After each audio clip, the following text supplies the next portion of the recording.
Hi friends, welcome to our channel. This is Padmavathi. Present స్త్రీలకు ఒక చక్కటి యోగాసనాలు, మహిళలకి ఎప్పుడు కొద్దిగా ఖాళీ టైం దొరికినా సరే ఆ ఫ్రీ టైంలోనే మంచిగా వాళ్ళ ఆరోగ్యరీత అన్నిటినీ స్టేబుల్గా ఉంచుకోవడం కోసం వాళ్ళకు ఒక చక్కటి యోగాసనాలను అయితే ఈరోజు తెలుసుకునే ప్రయత్నం అయితే చేసేద్దాం. సో దానికి సంబంధించిన దాని గురించి మనతో మాట్లాడడానికి ప్రముఖ యోగా మాస్టర్ గౌతమ్ గారు అయితే మనతో పాటే ఉన్నారు. సో ఆయనతో మాట్లాడి మరిన్ని యోగాసనాల గురించి తెలుసుకునే ప్రయత్నం చేద్దాం. నమస్తే సార్. నమస్తే సార్. స్త్రీలకి సమయం దొరకడమే చాలా తక్కువ. ప్రజెంట్ ఇంట్లో పనులు కానీ ఆఫీస్లో పనులు కానీ చాలా వరకు వాళ్ళ లైఫ్ టైం మొత్తం కూడా ఫుల్ బిజీతోనే నిండిపోతుంటుంది. వాళ్ళకి దొరికే కొద్దిగా టైంలోనే ఆ కొద్ది టైంలోనే చేసుకునే చక్కటి ఒక యోగాసనాలు ఏమైనా ఉన్నాయంటారా సార్? రైట్. సో మంచిగా అడిగారు క్వశ్చన్. యాక్చువల్గా చెప్పాలి అని అంటే స్త్రీ అంటేనే అసలు కంప్లీట్గా బిజీ పర్సన్. ఇంట్లో అమ్మ అయినా, ఆఫీస్లో ఒక ఉద్యోగిగా అయినా, లేకపోతే ఒక విద్యార్థినిగా అయినా, సో 365 days 24/7 తను చాలా బిజీ షెడ్యూల్తో ఉంటారు. స్త్రీకి చాలా సమస్యలు కూడా ఉంటాయి, ఎమోషనల్గా కానీ, లేదంటే ఫిజికల్గా కానీ, లేదంటే చాలా ప్రాబ్లమ్స్ ఫేస్ చేస్తూ ఉంటుంది. ఎస్పెషల్లీ ఎక్స్ప్రెస్ చేయక, తన సమస్యల్ని బయటకు చెప్పుకోలేక, లేదంటే చాలా ఇష్యూస్ ఫేస్ చేస్తూ ఉంటుంది. కాబట్టి నాకు అడిగితే మగవాళ్ళ కంటే ఎక్కువ స్త్రీకి యోగా కంపల్సరీ. ఎందుకంటే వాళ్ళ మోనార్కే నుంచి మోనోపాజ్ వరకు రకరకాల ఇష్యూస్ ఫేస్ చేస్తారు. పీసీఓడి అంటారు, పీసీఓఎస్ అంటారు, ఇర్రెగ్యులర్ మెన్స్ట్రేషన్ అంటారు. తర్వాత పెళ్ళైన తర్వాత ఈ ప్రాబ్లమ్స్ అనేవి ఉంటాయి. ఈ పెళ్ళైన తర్వాత మళ్ళీ వాళ్ళకు సరిగ్గా గైనిక్ ప్రాబ్లమ్స్ ద్వారా సిస్ట్ అని చెప్పి పిల్లలు సరిగ్గా పుట్టకపోవడం లాంటి చాలా సమస్యలు ఉంటాయి.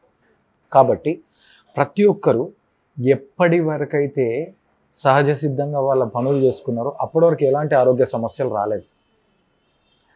అంటే ఎగ్జాంపుల్, ఎప్పుడైతే మన ఇంట్లోకి మిక్సర్లు, గ్రైండర్లు, మిషన్లు ఎంటర్ అయ్యాయో అప్పటి నుంచి ఆరోగ్య సమస్యలు ప్రారంభమైనాయి. సో అది ఎందుకు, దానికి లింక్ ఏంటి అంటే, యోగాలో ఎగ్జాంపుల్ చెక్కీ చల ఆసనం అని ఉంటుంది. సో 2 కాళ్ళు దూరం పెట్టేసి మామూలుగా ఇంటర్లాక్ చేసి కంప్లీట్గా మనం తిరగాలి. విసురాయి మనకు గుర్తుందా, పిండి రుబ్బే వాళ్ళం 2 స్టోన్స్ మధ్యలో. సో తిరగలి ఆసనం అని కూడా అనొచ్చు. దానిని చెక్కీచల్, హిందీలో అయితే చెక్కీచల్ అంటారు. చెక్కీచల్ ఆసనం అని ఉంది. ఈ యొక్క చెక్కీచల్ ఆసనం స్త్రీ జీవితం అండ్ స్త్రీ ఆరోగ్యం మీద గణనీయంగా ప్రభావం చూపిస్తుంది. ఎలా అనంటే, మేల్ బాడీకి ఫీమేల్ బాడీకి అన్ని ఆర్గాన్స్ సేమే కదా. కళ్ళు, ముక్కు, చెవులు, నాలుక, వినడము, వెంట్రుకలు పెరగడం, ఎవ్రీథింగ్ సేమే. కానీ ఒక్క ఆర్గాన్ స్త్రీలలో ఎక్స్ట్రా ఉంటుంది, అదే యూటిరస్. ఓకేనా? సో యూటిరస్ యొక్క సహజ గుణం ఏంటి అంటే ఎలాస్టిసిటీ, సాగే గుణం. ఎప్పటి వరకైతే యూటిరస్ హెల్దీగా ఉండి పర్ఫెక్ట్గా స్ట్రెచ్ అయ్యి హెల్దీగా ఉంటుందో, సాగే గుణం అంటే కన్సీవ్ కాకముందు ఎలా ఉంది పొట్ట, అదే 9th month రీచ్ అయినప్పుడు ఎలా ఉంది, న్యాచురల్గా ఎలాస్టిసిటీ పెరిగింది కదా. సో ఒకసారి డెలివరీ అయిన తర్వాత మళ్ళీ సహజంగా చిన్నగా అయిపోయింది కదా యూటిరస్. అంటే దానికి సాగే గుణం ఉంది. ఎప్పటి వరకైతే ఆ స్త్రీ సాగే గుణాన్ని న్యాచురల్గా ఉంచుకుంటుందో అప్పటి వరకు స్త్రీకి ఎలాంటి ప్రాబ్లం లేదు. ఇప్పుడు ఆ మిక్సీ, గ్రైండర్లు వీటితో ఏం సంబంధం సార్ అని మీరు అడగవచ్చు. సో ఎప్పుడైతే మన పని మనం చేసుకున్నాం, లైక్ ఫ్లోర్ క్లీన్ చేసుకోవడం, లేదంటే మిక్సీ రుబ్బుకోవడం, తిరగలిలో రుబ్బుకోవడము, లేదంటే వెన్న చిలకడము, లేదంటే కల్లాపు చల్లడం, లేదంటే ఇంకా మనం ఎప్పుడైతే బట్టలు ఉతుక్కోవడం, ఆరేయడం, ఇవన్నీ ఏం చేస్తున్నాయంటే ఇవన్నీ న్యాచురల్గా యూటిరస్ని హెల్తీగా ఉంచే ప్రాసెస్. సో మెల్లిగా ఏమైంది, మనిషి ప్లేస్లో టైము, జాబ్స్, లేదంటే ప్రొఫెషనల్గా మారిపోవడం వల్ల మెల్లిమెల్లిగా మిషన్ ఆ స్థానాన్ని ఆక్రమించుకుంది. నేను మిషన్ని తక్కువ చేయట్లేదు, అంటే మనుషులు చేసే పనులు మిషన్స్ చేయడం వల్ల మిషన్స్ హెల్దీగా ఉంటే మనుషులు పాడైపోతాయి. దట్ ఈస్ మంచి ఆన్సర్ చేశారు. రైట్. అందుకొరకే మనం సన్నంగా ఉన్నప్పుడు మన ఇంట్లో టీవీ పెద్దగా ఉంది. ఓకే, మన ఇంట్లో సన్నని టీవీలు వచ్చేసరికి మన శరీరాలు పెద్దగా అయిపోయాయి. అర్థమైపోయింది. సో ఒకవేళ మళ్ళీ మన ఇంట్లో ఉన్న మిషన్స్ అన్ని బయట పెట్టి మనం మళ్ళీ అన్ని పనులు చేసుకోలేం కదా, ఆ ప్లేస్ని మీకు యోగా భర్తీ చేస్తుంది. యోగాలలో మీరు సహజంగా చేసే అన్ని పనులకి, అన్ని ఆర్గాన్స్కి రిప్లేస్మెంట్ ఉంది. సహజంగానే స్త్రీ యొక్క శరీరతత్వం ఫ్లెక్సిబిలిటీ ఎక్కువగా ఉంటుంది. వాళ్ళకు ప్రీవియస్గా ఎలాంటి ఎక్స్పీరియన్స్ లేకపోయినా చాలా బాగా ఆసనాలు చేయగలుగుతారు.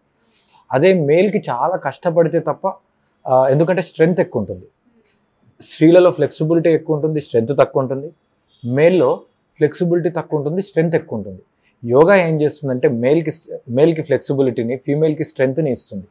సో చెక్కి చలాసనం, నౌకా చలాసనం, నౌకాసన, లేకపోతే బద్ధకోనాసన, లేదంటే బటర్ఫ్లై కావచ్చు, లేదంటే అన్ని రకాల ప్రాణాయామాలు కావచ్చు, స్త్రీని పరిపూర్ణంగా ఆరోగ్యవంతంగా ఉంచుతూ తనను తాను కాళ్ళ మీద నిలబడి 10 మంది నిలబెట్టేటట్టు చేస్తుంది. మెజారిటీ ఆఫ్ మా క్లాసెస్లో సాధారణంగా 100లో 90 మంది స్త్రీలే ఉంటారు. సో సమయం అనేది బిజీగా మీ లైఫ్లో అయినా మా లైఫ్లో అయినా కామనే, కానీ మన ఆరోగ్యం కోసము బాధ్యత తీసుకోవాల్సిన పర్సన్ మనమే. కాబట్టి మీరందరూ మీకోసం కొంచెం సమయం తీసుకొని ఏదో ఒక యోగా సాధనని ఈ రోజు నుంచే ప్రారంభిస్తారని మేము కోరుకుంటున్నాం. మంచి వివరణ అయితే ఇచ్చారు దీని గురించి. So thank you so much sir. So ఇలాంటి ఆసనాలను ఫాలో అవ్వడంతో పాటు ఒక మంచి ఆహారం అయితే తీసుకోవడం వల్ల ఆరోగ్యాన్ని మరింత ఆరోగ్యకరంగా ఉంచుకునే ప్రయత్నం అయితే చేయొచ్చు. సో మానసికంగాను శారీరకంగాను బలంగా ఉండాల్సిందే కాబట్టి ఇలాంటి మరెన్నో విషయాలను తెలుసుకునే ప్రయత్నం అయితే చేస్తూనే ఉన్నాం. సో చూస్తూనే ఉండండి. Thank you.